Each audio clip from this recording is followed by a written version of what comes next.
Ang KNN ay hatid sa inyo ng UNICEF.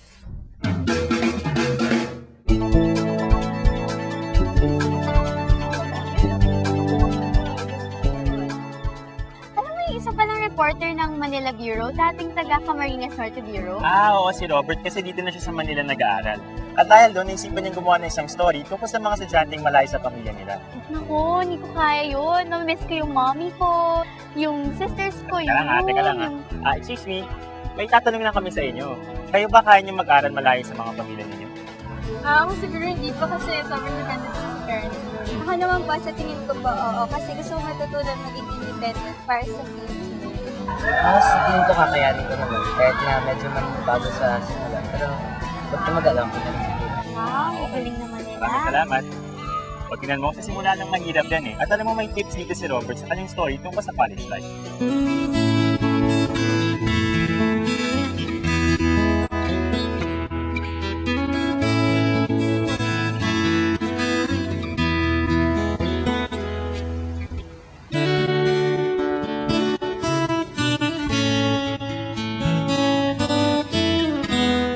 Paano kaya ang mabuhay ng malayo sa ating mga magulang? Paano kung sa isang iglap, ang nakasanayan mong kapaligiran ay kailangan mong iwan?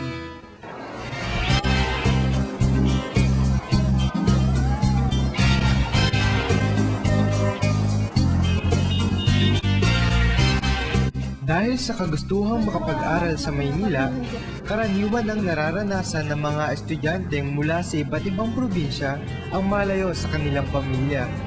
Para sa ilan, isa itong pagkakataong matamasa ang kalayaang matagal na nilang hinihintay.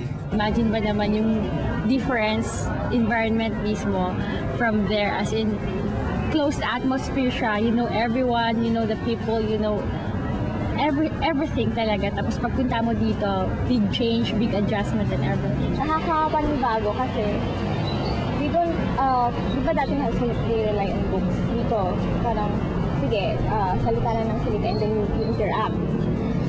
Tapos, parang dito, ayun nga, nakakatawa kasi you don't stand na when you recite. Parang, napapaya ka pa pag when you stand. Kasi, you don't have to stand, just sit there. And then you talk. The way the people dress here, di ba? I mean, you could just dress yourself any way you like. Okay lang yun. I mean, walang pakialam sa'yo. Even inside the classroom, you can just say anything you want. Parang, it's acceptable to the prof. One thing more, sa dorm namin, within a span of 2 weeks, may mag-boyfriend, girlfriend na. As in, ganyan kabilis, di ba? You know naman sa atin, as a province, the process will take so long. Yeah. So long talaga. Ganon siya. Among many other things.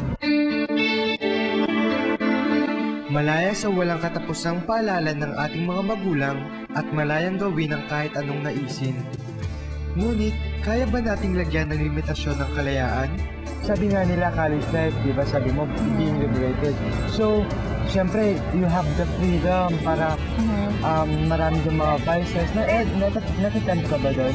Never. I'm a good girl. Kasi, in a way, parang, where would I be living if I would indulge in those stuff, di ba? And then, what good would I get? It's practicality. Ilan lamang sina Karen at Crystalline sa libo-libong estudyanteng nakikipagsapalaran sa Maynila. Nakilay ako kasi, bumigay yung uncle ko, and then, nangyari na kasi sa akin yun eh. So parang wala si na daddy para gabayan ako and gano'n. So ako lang mag-isang pumunta sa hospital, then nagpa-x-ray ako na mag-isa. So parang ang hirap na experience na yun. Parang iyak ako na iyak, tapos wala kayo dito. Hindi nalalayo ang buhay ni Karen, taga Mountain Province. Hindi halata sa kanyang mukha na nahihirapan din siya sa buhay estudyante. I'm staying in the dorm, that's why. So yun, routine ko. Kasi twice a week lang pasok ko, so during those 2 days, super busy ako. Yung ano ko lang, classes. Pero during my free days, wala lang. I just stay inside the dorm. Kasi though I socialize, but I'm not that sociable. I don't like big crowds. Tapos, I don't know a lot of people here. So usually I stay in my room, I just read and read. At di lang yun, minsan nakaranas pa si Karen ng pagsubok. Nadukutan ako. Kabibigay lang ng mama actually ng pera. And I was supposed to stretch that amount for 2 months. And then biglang nawala. 2 days pagkabigay niya, nawala siya. So, I was thinking na, how am I supposed to budget that? Yeah, kasi I have some amount with me pero as in very minimal talaga siya. So yun siguro yung parang yung budgeting that small amount tapos yung to the point na parang marirealize mo talaga yung value ng even a single cent. Parang nakakatakot ang mga karanasang kwento nila. Ganun pala ang pakiramdam kapag malayo ka sa mga taong maaari mong asahan. Eh bakit kaya marami pa ring mag-aaral mula sa mga probinsya ang pilit na nag-aaral dito sa Manila? Because of the quality of education. The standard, parang gano'n. So, kung nag-aaral ka ng Music Diliman, wow! Pag uwi ka ng province, wow, is from Music Diliman. So, crowded. Pero syempre, di mawawala ang pangungulila para sa kanilang mga pamilya. Usually, mostly yung friends ko, yung galing din sa province kasi in a way nakaka-relate ako sa kanila. We talk about things back home. We look forward to going home. I'm looking forward because of my family, because I miss them so much.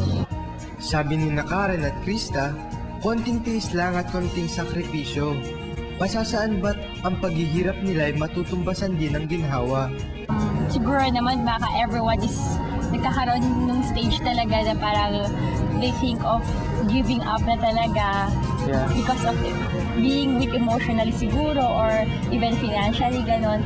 Basta lang siguro, basta believe in yourself and then think of the sacrifices of your parents para naman, di ba, every penny would be worth it. Tunay ngang napakalaking hamon sa mga estudyante ang mapaiwalay sa kanilang mga magulang. Subalit, kinakailangan lamang alalahanin na darating ang panahon kung kailan kailangan nating matutunang tumayo sa ating sariling mga paa.